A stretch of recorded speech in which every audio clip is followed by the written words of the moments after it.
morning. How's everybody doing tonight? I know it's a rainy night, but a good night to be here. Good to see everybody here. Enjoy ourselves today. In the rain. Rain brings flowers, so we have to enjoy both of all that. I heard there was a storm down here, but it have passed over. So get ready to go home. It'll be pretty good, too. But tonight I get on to the lesson in my time, which is cool. And I got a lot of time. Woo, 40-some minutes. I like that. Woo. Today I'll be teaching. I think y'all got the handout. I'll be teaching changing how you think. And most of the time we'll put on there changing how we think. But I want to make it personal. Changing how I think. And we come from Numbers 14 and 34. But I'll be going through from 1 to 34. But I just read Numbers 34. We're talking about changing how you think. This little girl is about 7 or 8 years old, and she had got baptized at this church. And as she came out the water, the pastor asked her, "Where do you want to go now?" His word thought she was going to say heaven. She said, "I want to go to Disney World." And they bust out laughing. We talk about change how you think. Just because you get baptized and filled with the Holy Ghost do not mean you're going to change how you think. It's an effort thing. It's a thing that we have to take time to do. It's a thing we have to do when we change how I think. I think it's so important to change how you think because your thinking is who you are. I tell people, we grew up in certain environments, certain place, and we value what we think. Many times we think what we're thinking is right, and we don't know it's wrong until somebody come in and really let us know it's wrong. The Bible said men like how we think or we like our own opinion. So to start changing can be difficult. It can be hard sometimes, changing to what people say or do, but it can be very beneficial for you. That's so important. I know today I'm standing here based on changing how I think. I sit, and I said this, we was growing up, me and my brother, we sit in a place where no one really had graduated out of our family from high school. So we had all my aunties and mom and everybody, no one had graduated. But sitting there is like, do we graduate? Do we change the course of our life and do something that our aunties and uncle had not done? In order to do that, me and my brother had to change how we think. Thank God he was the first one, and then I became the second one. And then it kept going on to our cousins on. But the environment was we couldn't. But Doc taught me and taught the rest of them, we don't have to think like that. We can change different for the benefit of our life. All right, if you look at Numbers 14 and 34, I'll read from that. And I'm reading out a kiddie Bible that Marcia gave me. I like it because they bought these Bibles for the kids. And it reads really good, man. Real good. And I'll be reading verse 34. Then I go back over some more verses. It's because the man explored the land for 40 days. You must wander in the wilderness for 40 years. A year for each day, suffering in the consequence of your sin. Then you will discover what it is like to have me as an enemy. That's powerful. Oh, my God. I, the Lord, have spoken. I will certainly do these things. Every member of the community who have conspired against me, they will be destroyed here in the wilderness, and here they will die. Moses spent 40 years in the desert before God raising up the leaders of Israel for Egypt. As God delivered Egypt from bondage, he took them into a desert for another 40 years before entering into the promised land. So they had already spent 40 years under captivity. Then they spent another 40 years again. Oh, man, wow. One more time. So they was 40 years in captivity. God brought them to the promised land. They spent 40 more years because they would not change how they thought. The crazy thing about this, and we kind of know this story, how y'all know how Caleb and Joshua went and saw the promised land. They saw his good things there. They was going to bring them back, and the land had already been guaranteed to them. If you sit and think today, have you ever been in a situation that came your way, and if you just would have thought a little different, you could have got it?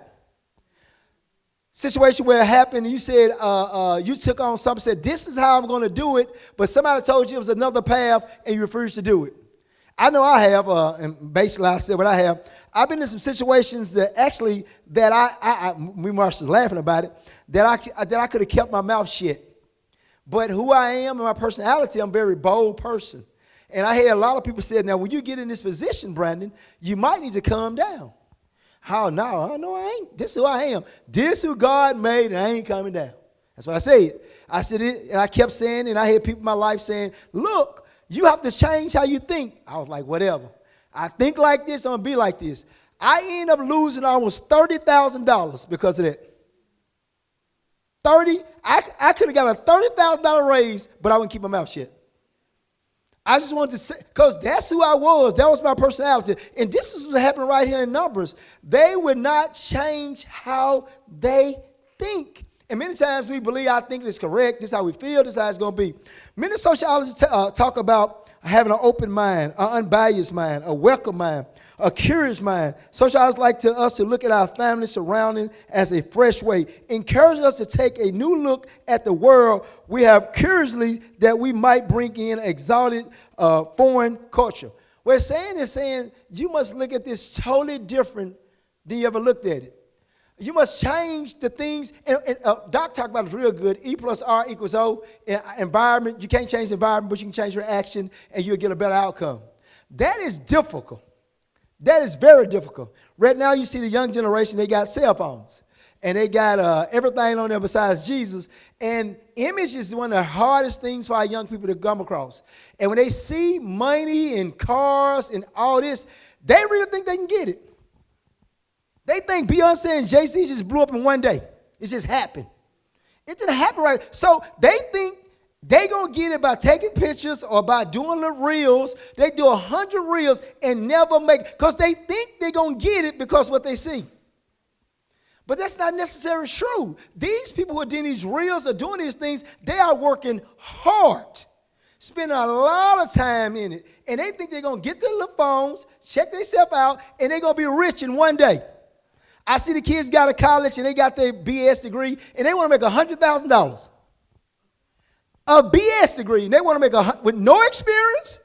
They come on the job saying, you get them, I want 100. Right? Hold on. I've been here for 25 years. That's how you get that. You have to change it. Our young generation now, they believe it. They're going to walk off a job.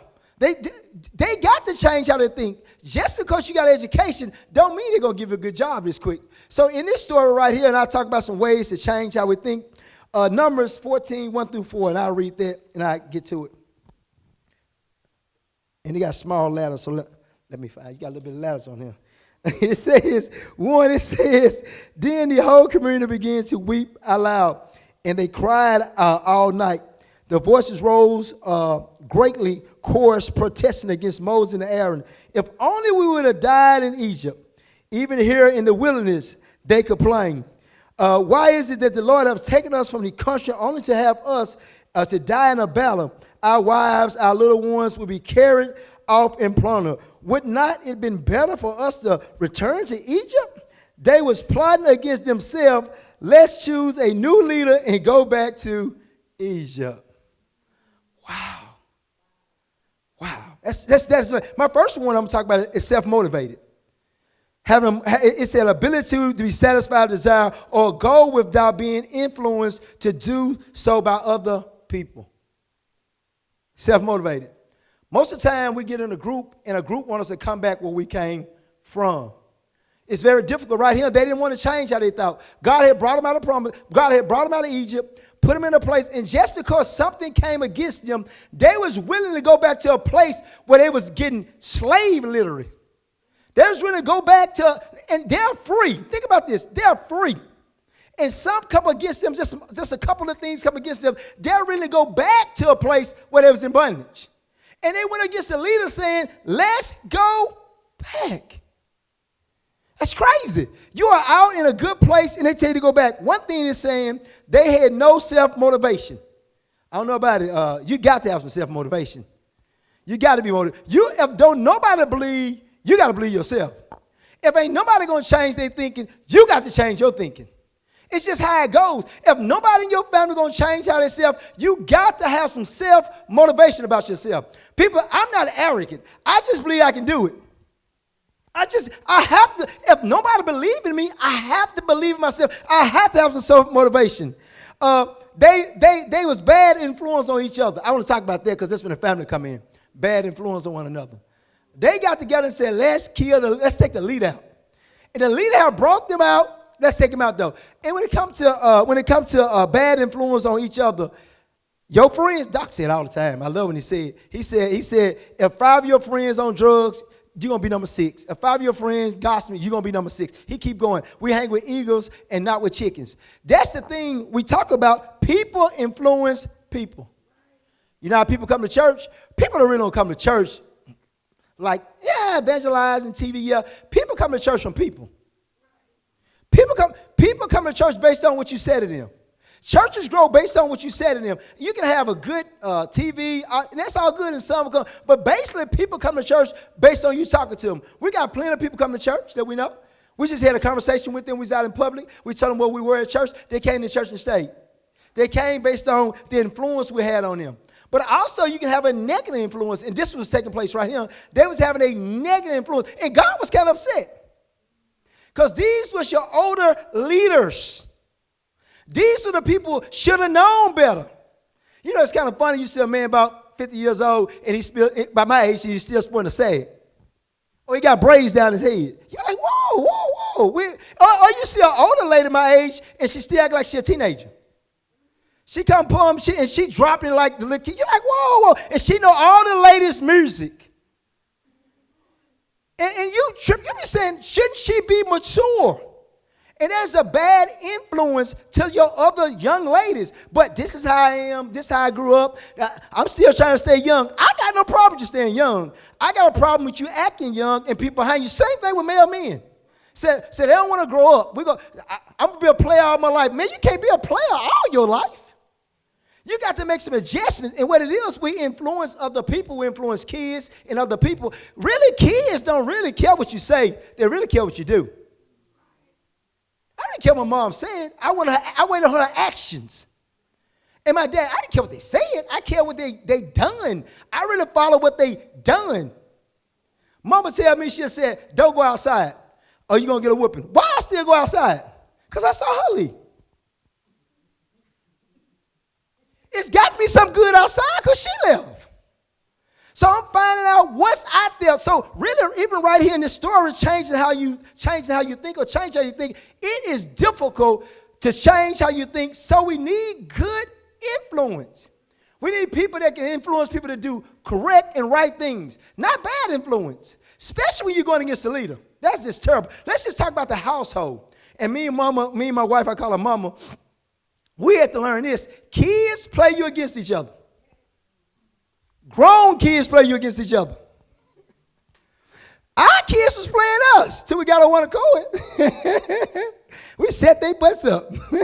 We started communicating. We started talking to each other. We started saying, what did they say? We started playing.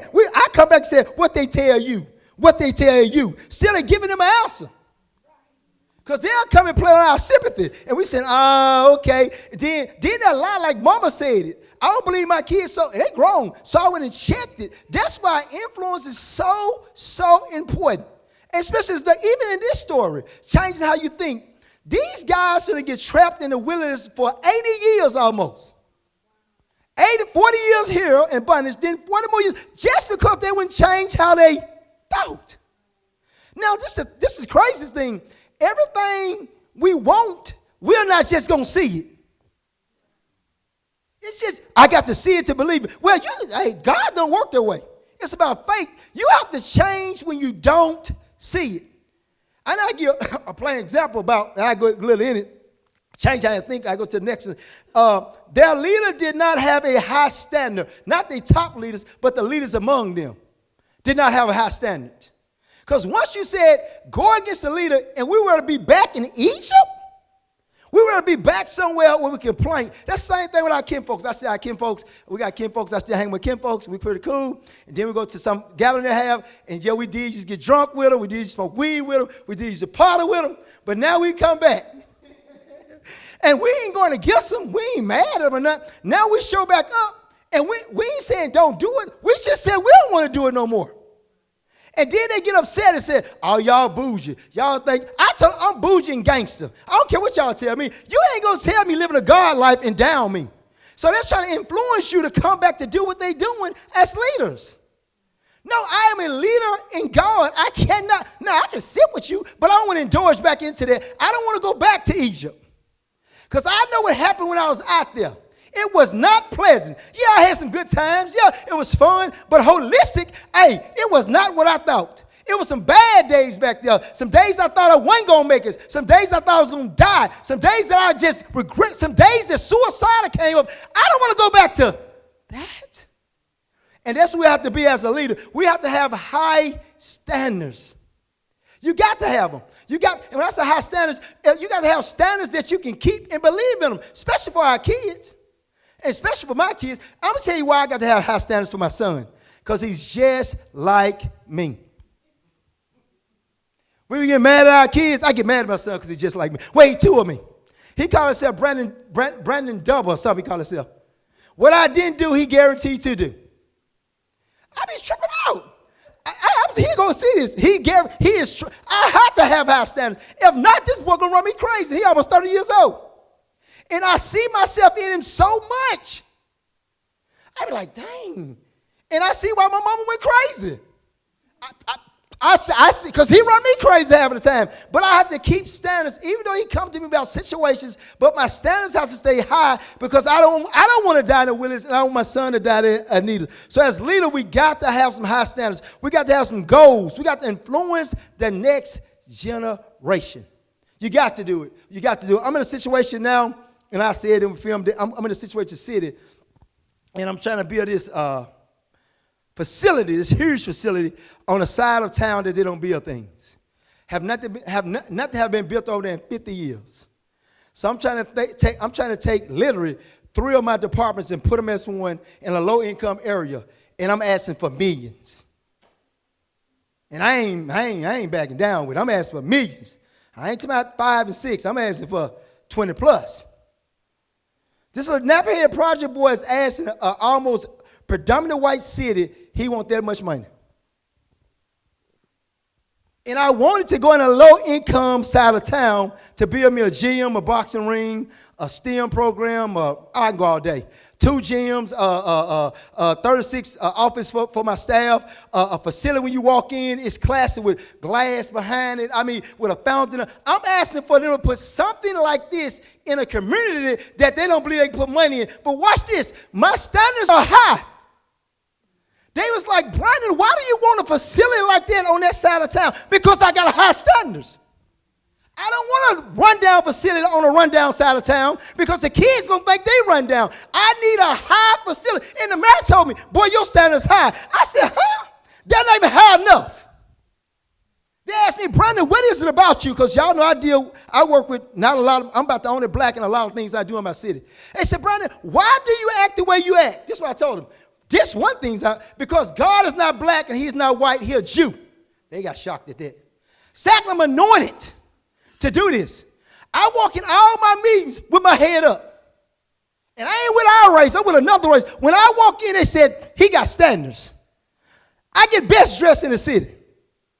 I do. My office look better than anybody. Brandon, why your office got because most time they got wooden desks. I wanted glass.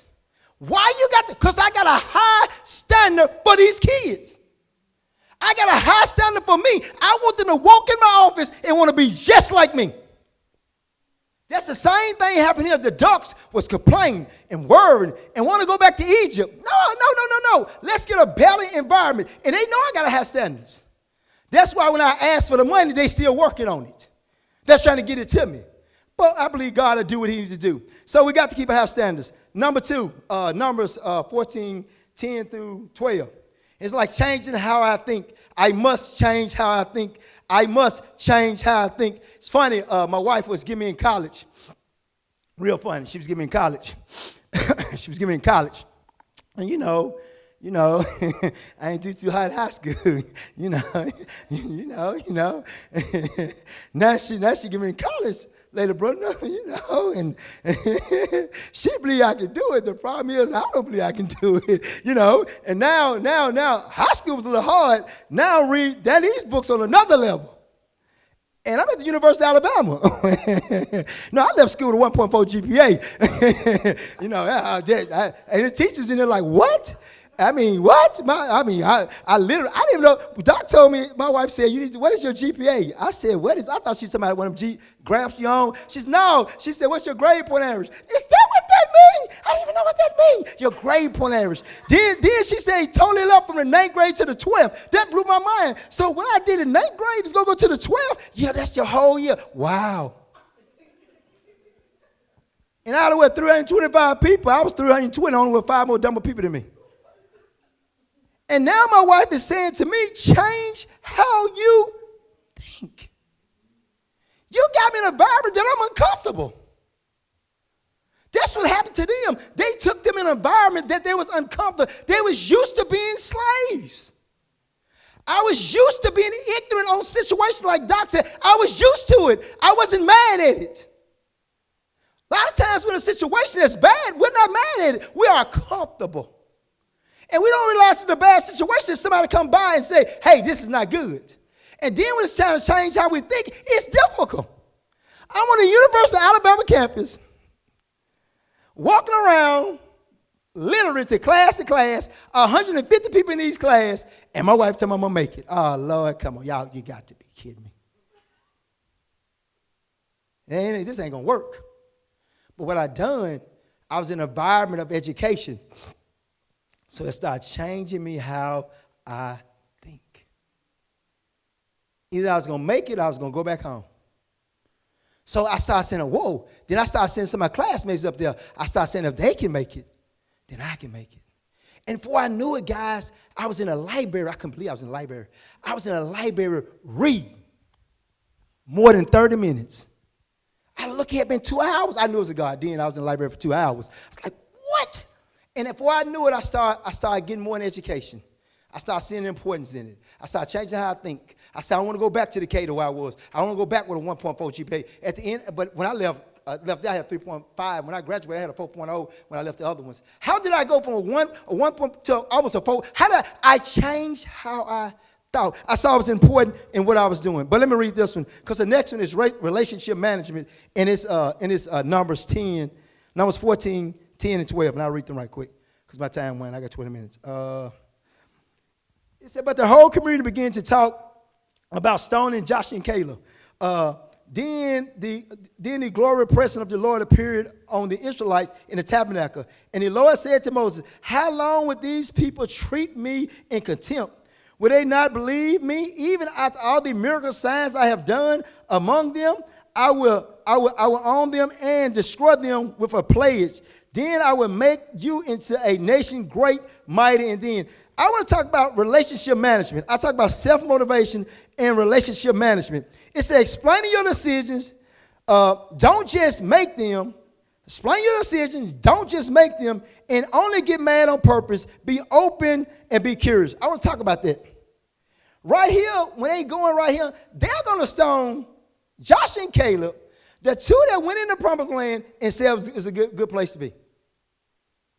They said, hey, this is it. Out of 12, God said it. And these people are saying stone them. Ain't it funny you go back to your family and they say the same thing in the word? They don't say stone you, but they say you think you're too good for us. Are you like, now y'all at Caracas church? I said, who? Doc Rock? No, Caracas. Who, Doc Rock? No, Caracas. Oh, you can't say Caracas? I can't say Caracas, but I don't want to say Caracas. I want to say Doc Rock. That's what so y'all gonna stone me or stone us because there's no relationship management. Y'all gonna stone me because I'm trying to do better, and y'all know how I was. It ain't like y'all don't know how I was. We hung together. We was together. Y'all know how I act. Y'all know what I did. And still, when I'm trying to do better, you gonna say stone me? That's what they were saying to Joshua and Caleb. They said it's better out there. They said, oh no, I like being in Egypt. You know this. You're trying to do better. You got yourself together. And Joshua and Caleb looking like this. Wow. This was happening. So having relationship management, explain your decision. I like this. Being open and curious. Being open. Guys, we got to, especially Doc Rock teaching now. You better be open to what he's teaching now. If you're not, you're going to be in trouble. You got to be open. You got to be open to something better. Something greater. I be saying, God, it's got to be more than this in life. I tell people, once you get, I tell people all the time, you say, everybody want a lot of money, and Lord knows I want a lot of money. I like the finest of finest, like Doc. I like Louis, Gucci, I like all that. But once you got all that, oh yeah, I do. I like it all. I like my wife. I remember she found one. I like looking good. I tell. People say, I don't want, well, that's you. I like wearing nice clothes. But once you got all that, and you enjoyed all that, then what you do with your money next? Where you take it next? So God gave you everything. Gave me the Louis, the Gucci, and all that. What's my next step? Do I have a plan? Because it's on a certain amount you're going to buy anyway. We done been on so many trips from everywhere. And they fun. I want to go back. But after that, when you get your tax, and they say you got to pay back. Because you should have gave that money to somebody. I ain't getting nothing. After you got all that, if you're in a relationship with people, you need to help people. My wife get mad at me all the time because I buy lunches every day, and she said it can't be put on our taxes. After you got all that, and God have blessed you, what is the next plan? What kid or child or house that you could give something to? That you could help? You can change how you think and say, you know what? Still this Christmas buying a family something we did. Everybody got mad at us. We ain't buy none of our parents not one Christmas. Everybody got mad. And then we just bought for a family. My mama's going to kill me too. Don't say this, Mom. We told them we ain't buying nobody now. We had a small gift, all these small gifts. And we bought for like 2 families, 5 families. So we took all the money that we was going to give on Christmas and bought for 5 families. And the people who used to get gifts were going to get good gifts. Boy, they was looking sad. And we told them we're doing this for less people. They still didn't care. They still wanted their gift. We're doing it for people who need it. You got it. You look at your house, you don't need it. Look at your car. We're doing it for people who need it. And they still was like, I want mine. It's crazy how it works. So in this, I said they did not have relationship management. They couldn't manage a relationship. They was mad with no purpose. Their communication skills was not at best at all. Was not at best. Kayla and Joshua seeing us saying we could take it, and they saying, stone them. Stone them. Take them out. I know we're saying, if that was me, I wouldn't have been like that. Okay. Y'all know when God was performing miracles, the manna all they gave, that's all he gave them forever, for 40 years. Wasn't nothing else. You may tell me you eat fried chicken every day, you get tired too. That's all he gave. Wasn't nothing else. Same thing. We get in situations, we're like, God, this is all you're going to give. We become ungrateful, which is what they done. We do. We get in situations and we say, God, you can, but you become, and I have too myself, I became ungracious. And especially our kids, they very ungracious. Well, my kids, let me say this about my kids, because we spoiled them, because we gave them what we didn't have. So with my kids, I said, what my parents didn't give me, I'm going to give them. But guess what? I should have changed how I was thinking. They don't have to have that, y'all. But since I ain't have, I'm gonna make sure they got. Since I went to college and I ain't know these, I'm gonna make sure they eat. We try our best, and at the end we like, wow, because we didn't have it. But we changed our thinking. I ain't saying don't bless your kids. I ain't saying don't give to your kids. But when they get to a place they spoil and think they're entitled to it, we got to change how we think, even though we love them. We have to, and we're going to put them in a position that's not comfortable. And that's when it comes to, I said, communication skills, talking to one another, especially married couples, in this change how you think. Ain't that right, Mom? Yeah. It's difficult for her to change, for me to change and her to change, because I think I'm right every time. Even though she win every time, but you know how it go. But we do.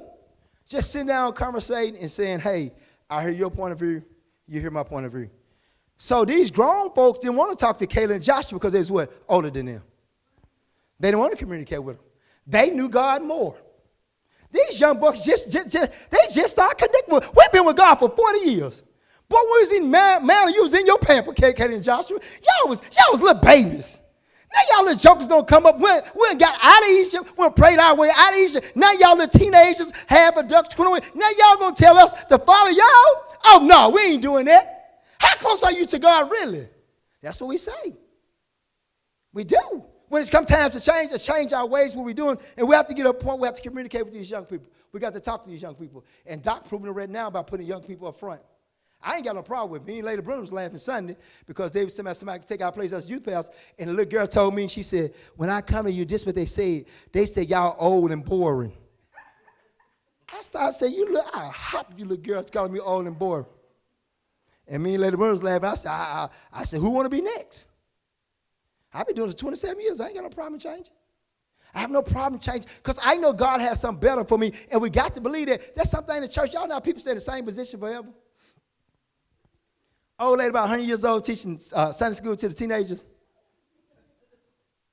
And she's still talking about pantyhose. Nobody with no pantyhose no more. Y'all got to put them pantyhose on. Nobody wear pantyhose no more. They still walk around trying to get chewing gum out of kids' mouth. They walking, hand their hand out getting chewing gum. That boy can chew that gum. He ain't doing that. Then you take the hat off. It ain't hurt them kids keep their hats on their heads when they come to church. And then we got at the front door, him at the front door, trying to come in.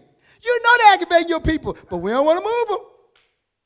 I'm serious, you come in. I know I was in the church that came in. They look at you like you're stinking.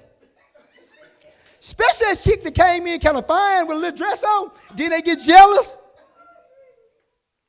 She should have changed. That's what she had to wear. And now everybody wearing body clothes. What, Ben wearing skinny pants? What y'all gonna do, kick us out of church too? I gotta go. It has to take a change. We got to change how we think, especially when it comes to clothing and stuff that when it comes to hair and tattoos. Oh, they can't wear their hair like that. Tattoos are not gonna send them to hell. We got to change how we think. We are very judgmental because we did it that way. Don't mean it's going to be done this way now. And Caleb Joshua saying the same thing. Y'all been there for 40 years, and y'all going to be another 40 years, but we ain't going 40 years.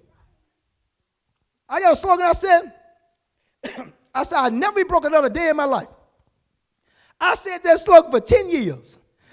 And every time I said that slogan, I had a bill that needed to be paid. Or I was behind on the bill. But I stuck with that saying.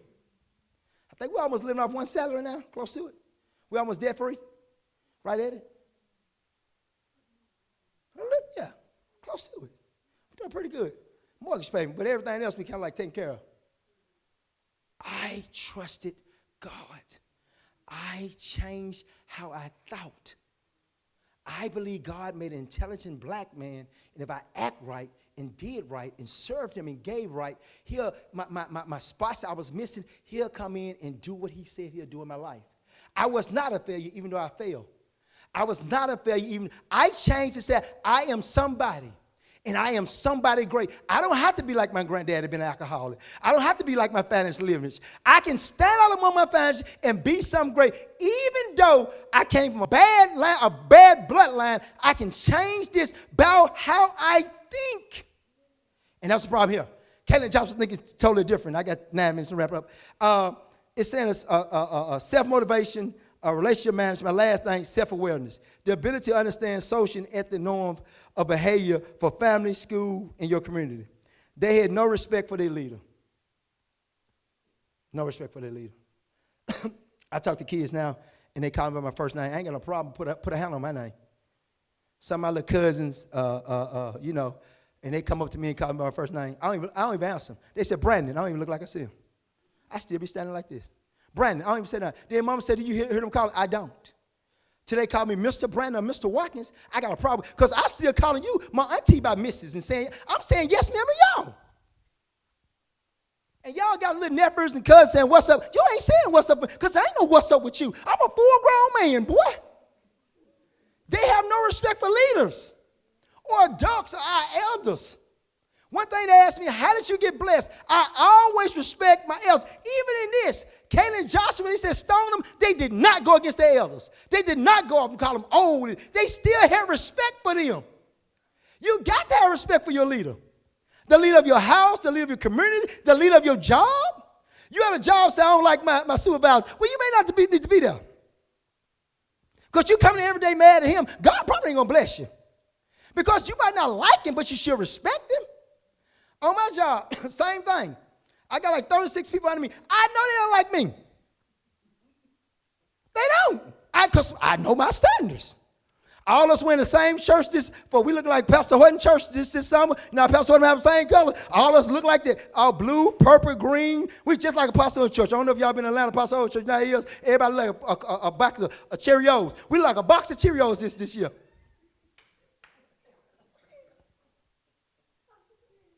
And we got cute shirts on. I got them on too. You ain't got to just do it. I ain't got no problem. I tell my staff all the time, I don't like it. That's cool. Just do your work, though. Tell my kids, just do your work. I'm just asking you to follow this leader as I follow the leader. Because I know your paycheck in on Friday. You ain't saying that. And if it ain't in, you call me. If it don't hit the bank, I get a phone call. Our checks ain't in right now, Mr. Watkins. Oh, yeah, so I make sure your check's there. We have to follow our leaders at home, in church. I tell people, they come to Emmanuel. I was talking to a guy, and he was talking about a situation that happened at the church. We was talking about Doc, and he was talking about it. We knew him. I told him, I said, you probably want to leave. Why you say that? I said, because if you don't respect what Doc said, you don't get blessed anyway. He said, I don't understand it, Pastor B. I don't understand how you follow your brother like that, because he's not my brother now. He's my leader. He's my brother when we get to my mama's house. And actually, he's my leader there too half of the time. I said, he got something I need for my family. So if you're uncomfortable following your leader, I said, you still can get blessed. Just find another church. Just the same thing to these old people. They would not care Kate and Josh find another church. God said, okay, y'all don't want to leave? I'm going to put y'all butts 40 more years in the wilderness. Then let all y'all die. I think from 21 and up. It was a 40-day journey, and it took 40 more years. And all they had to do was change this. And they had somebody before them saying, this is how you do it. You know when you get a baby, y'all ladies love this, I'm rushing it. You know how you get a baby, and they first start walking, and they fall. Y'all lean out at them, y'all start walking back, and they fall. But once they get it, y'all go crazy. Then they fall again once y'all go crazy. Ah! Then the baby gets scared and fall back on the ground again. That baby is in a mold and change how they think. And it's funny how it works. She's pregnant. They come out and then they think to crawl. Then they think to walk. Then they think to run. But they only think it because they see you. It is a seen thing. That's why I know when you start hollering, because they start walking. Even talking. If you got older kids in your house, Zoe was talking when she wasn't even walking. She scared us half to death. We ran around. This little girl ain't, because her sisters and brother was talking, and that's what happens. So they became a leader. I got to rush. They became a leader to my daughter. You say, why I cuss all the time? Because my mama cuss. That's why I cuss. You hear your kids cuss? I can't believe it. They hear somebody cussing around. You said that out your mouth. Yeah, they hear somebody around. That's important. So let me keep going. Being self-awareness, have respect for your leaders. Next to you, they was not a team player. They wanted their way. You got to, and I'm about done. You got to be a team player. Okay, I got it right here. And everybody know her. Everybody know Kate Clark? Anybody know about basketball? Y'all know Kate Clark? The white girl. Everybody know Kate Clark? She the top basketball player right now. She bad too, ain't she? She bad. She's number one draft pick. She didn't win the game, but she won last year. She beat South Carolina. I got to rush. Y'all know who this is? Anybody know who this is? Cheryl Cheersman, baby. Whoa. Last but not least, I'm going to talk about this, how in this. Everybody know who this is? Y'all might can't see him. Jesse Owens. Guess what they had in common? Every story they was willing to change how they think. The final game, Kate Clark. She had to know her awareness. They locked down on her, South Carolina, because she was the number one player. She was hot on three. They locked down on her. The first two quarters, she couldn't score. They thought she was going to be frustrated. She didn't. She started thinking about another plan. So when she started doing what she can get a shot because she's a three-pointer, she started running around her players so they can set a pick. Usually she was used for a setup shot, but she couldn't do it. So she changed how I'm thinking. She said, if I get the ball in my hand and time I get it, I'm going to shoot it. So she automatically starts changing. Most of the time she'll get the ball and she'll shoot it, she'll be open. Now she has to come around a pick and catch the ball time she get it and shoot it. And when she did that, the third quarter, she started blowing up, baby. She did something she had never done.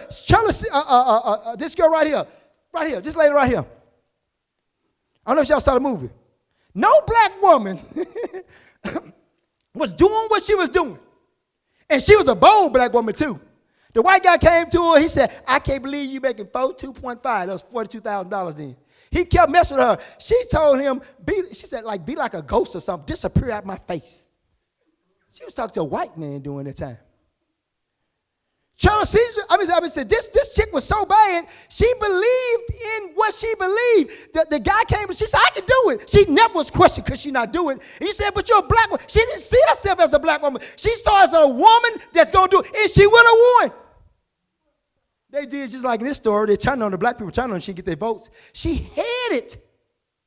She had this change. Being a black woman back then, running for, she ain't running to be a school principal. She ain't running for my job. She ain't running to be a mayor. She is running to be the president. And boy, they got scared because they knew this black woman was going to rise up too. And she was rocking it too. She was smarter than them. Y'all know who the smartest person on earth right now? I'm finna get on. I got 2 minutes. Y'all know the smartest people on earth right now. Who's the smart people on earth? What? Black women are the smartest people. Y'all get more PhDs than anybody. You give a black woman inferior equipment and she'll blow it up.